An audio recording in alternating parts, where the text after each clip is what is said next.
আসসালামু আলাইকুম। লতিফেমি আফু ভাইয়াদের জন্য নিয়ে আসলাম অসাধারণ স্বাদের একটি লতির রেসিপি। যে ব্যক্তি বলেছেন লতি খেতে পছন্দ করেন না, আমার বিশ্বাস ইনশাল্লাহ এই লতির রেসিপি পেলে সে লতি ছাড়া অন্য কোনো তরকারি খাবেনই না। মাশাল্লাহ, এই রেসিপিটা এত মজাদার হয়েছে যে ভাষায় প্রকাশ করতে পারবো না। আমার বিশ্বাস এরকম ইউনিক লতির রেসিপি এর আগে কেউ দেখেনি, তাই আমি আপনাদের জন্য নিয়ে আসলাম আমার ইউনিক লতির রেসিপি, সরিষা লতি। এবার কিছু ইলিশ মাছ নিব, তাতে হলুদ এবং লবণ দিয়ে সিদ্ধ করে নিব। সিদ্ধ হওয়ার পর এভাবে একটি একটি করে কাটা বেছে নিতে হবে। খুব সাবধানে কাটাগুলো বেছে নিলে খাওয়ার সময় আর দাঁতের নিচে পড়বে না বা গলায় আটকাবে না। এবার শিলনোড়াতে সরিষা বেটে নিব।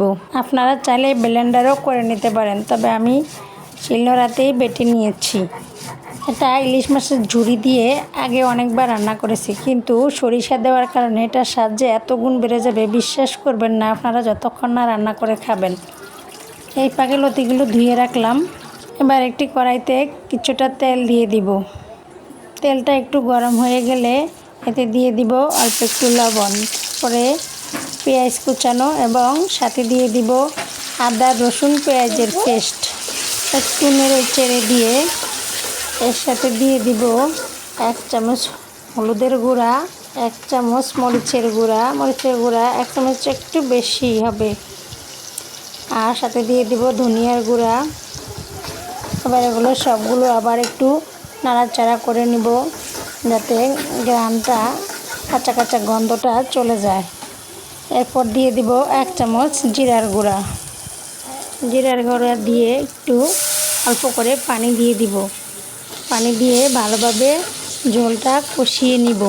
ঝোলটা কষানো এই জন্যে যাতে আদা রসুন সবগুলোর গন্ধটা চলে যায়, ভালো একটা গ্রান চলে আসবে দেখবেন। এই তো এই পর্যায়ে সুন্দর তেল উপরে উঠে আসছে এবং মশলাগুলো খুব সুন্দর করে কষে সুন্দর একটা সুঘ্রাণ বের হয়েছে।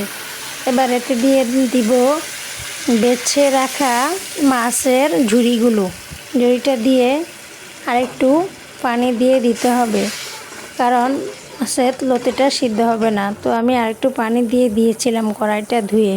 ঝোলগুলো যখন খুব ভালোভাবে ফুটে উঠবে এর সাথে তখনই দিয়ে দিব ধুয়ে রাখা লতিগুলো দিয়ে দেওয়ার পর ভালোভাবে উল্টে পাল্টে নাড়াচাড়া করে দিব। ভালোভাবে নেড়ে চেড়ে খুব সুন্দর করে উলট পালট করে নাড়তে হবে, যাতে লতিগুলো ভালোভাবে ঝোলের ভিতরে ডুবে যায়। এই অবস্থায় চুলার জাল একটু মিডিয়ামে দিয়ে রাখতে হবে, মাছের তলাতে লেগে যেতে পারে যেহেতু মাছের ঝুড়ি দেওয়া আছে। তো 5 থেকে 7 মিনিট পর দেখেন লতিগুলো শুকনো শুকনো হয়ে গিয়েছে। পর্যায়ে এর সাথে দিয়ে দিতে হবে বেটে রাখা সরিষাটা একটু পানি দিয়ে পেস্ট করে নেবেন, কারণ এই পর্যায়ে হাঁড়ির তলানিতে লেগে যাওয়ার সম্ভাবনা বেশি থাকবে। খুব সাবধানতার সহিত রান্নাটা করে ফেললে খুবই মজা হয় মাশাল্লাহ দিলে। আমি যাতে হাঁড়িতে লেগে না যায় একটি ফ্রাই প্যানে ঢেলে নিলাম, আর তলাটা মোটা আছে তাই।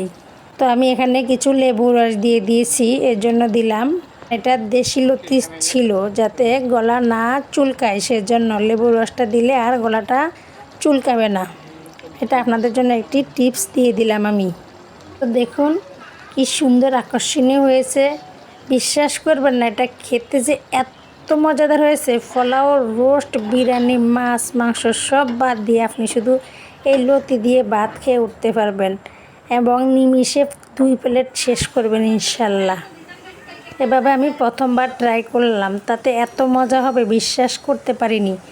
এর স্বাদ ভোলার মতো না, অতুলনীয় স্বাদ, কোনো খাবারের সাথে এর কম্পিটিশনে যাবে না ইনশাল্লাহ। তো আপনারা এভাবে রান্না করে ফেলুন, আর ভালো লাগলে অবশ্যই আমাকে লাইক কমেন্ট করবেন এবং আমার পেজটাকে ফলো দিয়ে সাথে থাকবেন, আর আমার জন্য দোয়া করবেন। এরকম ইউনিক রান্না নিয়ে আবার হাজির হব ইনশাল্লাহ। ধন্যবাদ, আল্লাহ হাফেজ।